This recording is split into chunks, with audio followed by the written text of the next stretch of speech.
Okay, so now we're gonna look at some functions that are defined by an equation. So like something like this, like when we tell you to graph an equation like this or like this, rather than a set of ordered pairs or a graph that's already in front of you or something like that. So first one, we've got y equals 3x minus 1. So we're gonna be graphing these, and we haven't really done a ton of work with these graphs, so we're gonna graph them both by using a table. So anything you see in this section, you're gonna make a table to graph them. So a pretty classic go-to table is from -3 to +3. That hits a little bit of everything.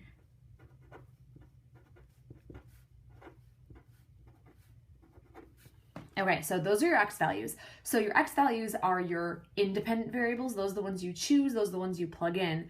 Once you plug them in, they go in for this x right here. So if we plug in 3 times -3, that's -9, and then -1 would be -10. And then we just go down the line, we do the same thing. So plug in the -2, 3 times -2 is -6, -1 is -7. Plug in the -1, 3 times -1 is -3, -1 is -4. Plug in 0 is easy, 3 times 0 is 0, -1. 3 times 1, -1 is 2. 3 times 2 is 6, -1 is 5. And 3 times 3 is 9, -1 is 8. So these are a whole bunch of points that are going to get plotted when we graph this function. Okay, so we're going to graph it. I'm going to graph it kind of right in the middle here. Remember, we've still got plenty of space that we need to reserve for all those questions that were being asked. Okay, so these are my x values, these are my y values. Pay attention to the values that you have so you know how to scale it, if at all.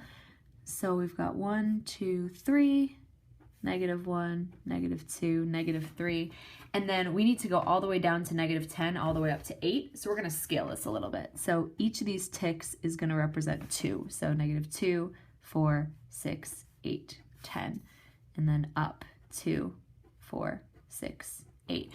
You can scale the y-axis differently than you scale the x-axis, but like you couldn't scale the bottom half of the y-axis different from the top half of the y-axis. All of the y's have to be the same. All of the x's have to be scaled the same, but they can be scaled differently, if that makes sense. So let's plot these points. So we have the point -3, -10. So -3, go down here to -10. -2, -7.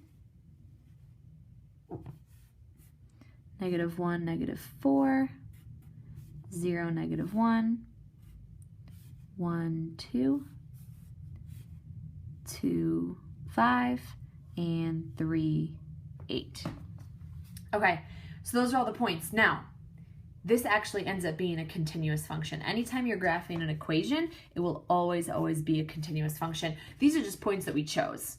We could have plotted an infinite number of points. We could have plugged in, 1.1, 1.2, 1.3. We could have plotted technically every single point. So what ended up happening is you'd fill in an infinite number of points in between each of these points, and that turns just into a line. Okay, so our equation ends up being a line. Remember, there are technically an infinite number of points, way more than just the points that I chose to plot right here. Okay, so now let's answer this. Is the function 1-to-1?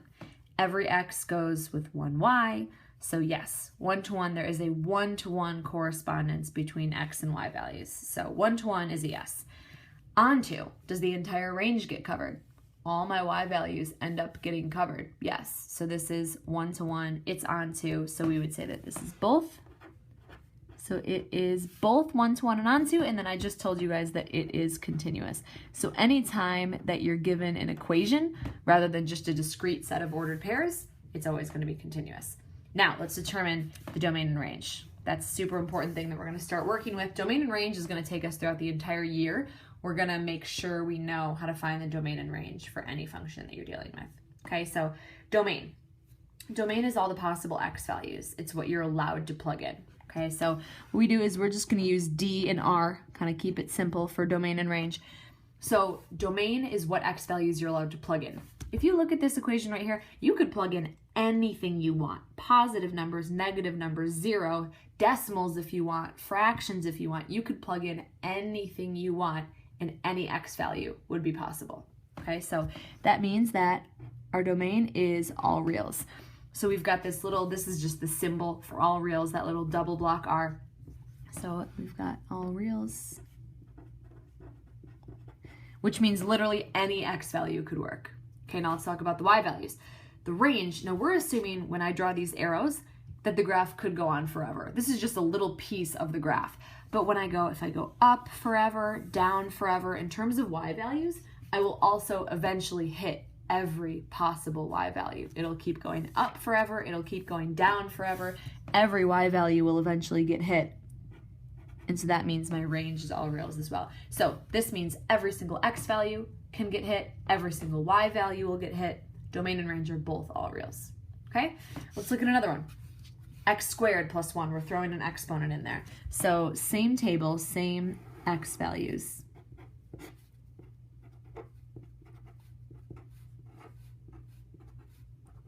Now be careful when exponents come into play, because I'm taking a -3 and I'm squaring it. So -3 times -3 is +9, and then I add 1. So that would come out as 10. If I square -2, I come up with +4 plus 1 is 5. -1 squared is 1, plus 1 is 2. 0 squared is 0, plus 1 is 1. 1 squared is 1, plus 1 is 2. 2 squared is 4, plus 1 is 5. And 3 squared is 9, plus 1 is 10. So I've got all these values. Again, remember when you graph your function, make sure you're paying attention to what values need to be hit.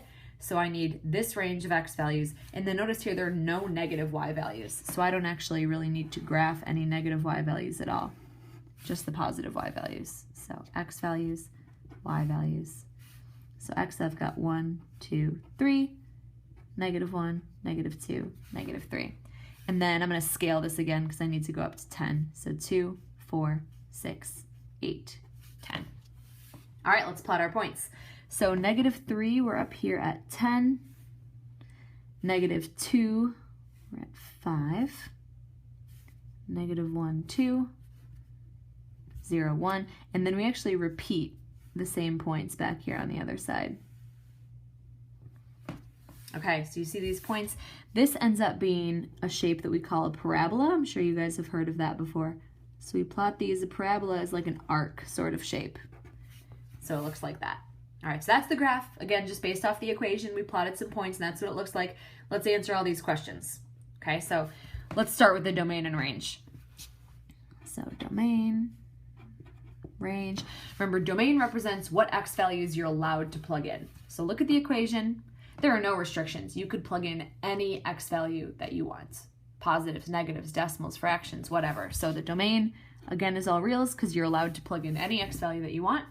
And then the range represents the resulting y values. So picture if you were to plug an infinite number of points in, if this graph were to go on forever, what y values are getting hit. So if you look at this, see these arrows went up forever, down forever. These arrows go up forever. They don't go down forever. This is the lowest possible y value that you will ever hit. Even if you graph this for an infinite amount of time, you're never going to go any lower than this. So this lowest possible y value is 1.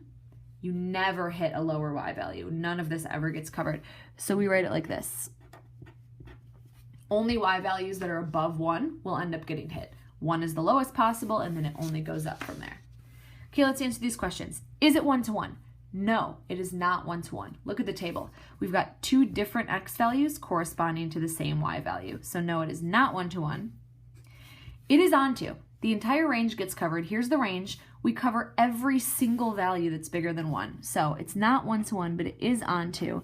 And I told you in this section, every single thing that you see is going to be continuous. All right, quick little thing with function notation. Function notation looks like this. For example, the last graph that we saw was x squared plus 1. So this is just an example. This is what we mean by function notation. We write f of x or g of x or h of x or whatever. And the way the notation works is whatever you see in parentheses is what you want to plug in for the variable. So this function notation, when I write g of -2, it means, like, see how I have an x here and then I have an x here? Whatever you replace this x with, you replace this x with. So g of -2, that means you're using this function, but you're replacing the x with a -2. like this. And then you simplify it up as much as you possibly can. So -2, when I cube that, I get -8 and then -3. So that would leave me with a -11. So that's the function g with -2 plugged in. So now let's throw in a variable here, g of 2t. So that just means, again, if I replace this x with a 2t, that means I replace this x with 2t. Okay, so be careful here. That whole thing is in parentheses and it's all being cubed. So make sure the 2 is cubed and the t is cubed. So 2 cubed is 8 and then t cubed. And then -3. These are not like variable parts, so I can't combine them any farther than that. I just call that expression my final answer.